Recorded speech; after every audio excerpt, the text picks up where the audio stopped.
क्या खेती बस एक परंपरा है या फिर ये एक ऐसा बीज है जिससे एक बहुत बड़ा एक कामयाब बिजनेस खड़ा हो सकता है। आज हम रवि नाम के एक नौजवान किसान का जबरदस्त सफर देखने वाले हैं।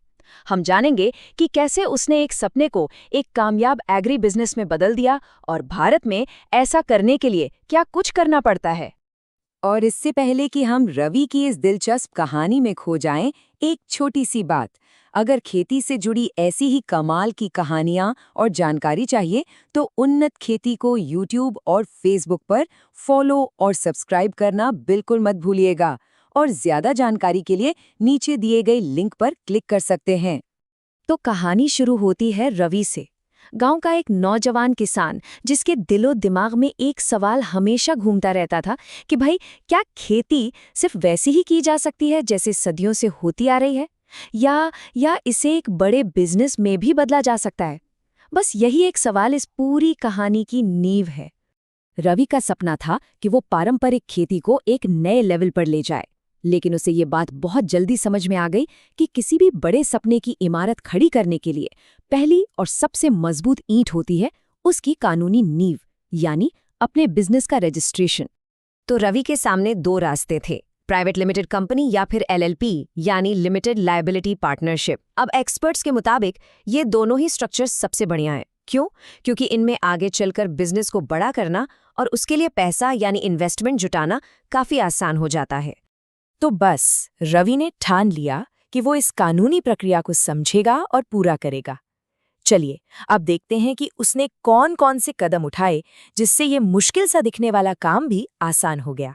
और सबसे अच्छी बात, ये 5 स्टेप का पूरा प्रोसेस ऑनलाइन है। सबसे पहले कंपनी के लिए एक यूनिक सा नाम चुनना होता है, फिर डायरेक्टर्स के लिए डिजिटल सिग्नेचर सर्टिफिकेट यानी DSC और डायरेक्टर आइडेंटिफिकेशन नंबर यानी DIN लेना पड़ता है।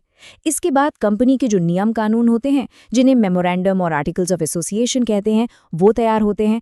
फिर सीधा मिनिस्ट्री ऑफ कॉर्पोरेट अफेयर्स के पोर्टल पर अप्लाई करना है और बस आपको अपनी कंपनी का सर्टिफिकेट मिल जाता है। और पता है, ये सब सिर्फ 7 से 15 दिनों में हो जाता है। कंपनी तो बन गई। अब अगला कदम क्या था?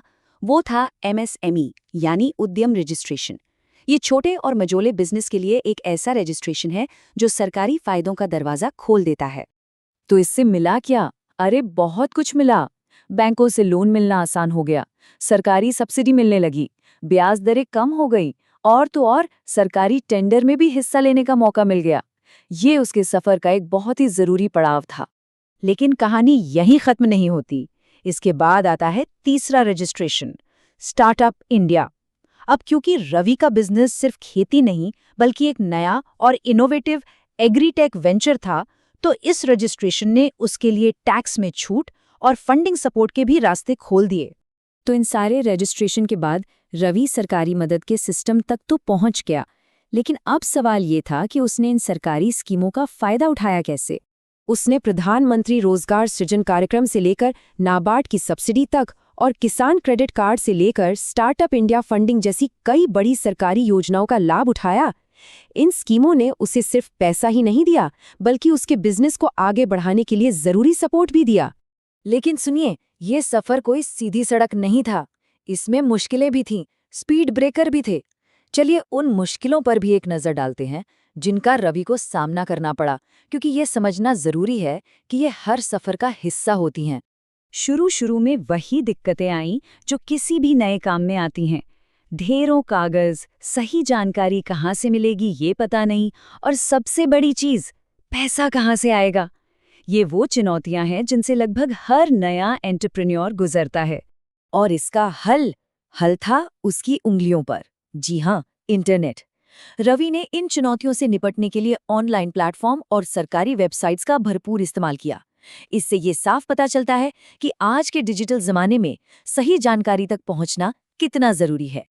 तो इन सब मुश्किलों को पार करने के बाद कहानी का नतीजा क्या रहा, चलिए अब उस पर नजर डालते हैं जो वाकई में शानदार है। ये टाइमलाइन दिखाती है कि रवि का सफर कैसे आगे बढ़ा। एक सपने से शुरुआत हुई, फिर कंपनी रजिस्टर हुई, स्टार्टअप ने रफ्तार पकड़ी और कुछ ही सालों में वो एक कामयाब कंपनी बन गई। और जानते हैं सबसे बड़ी कामयाबी क्या थी?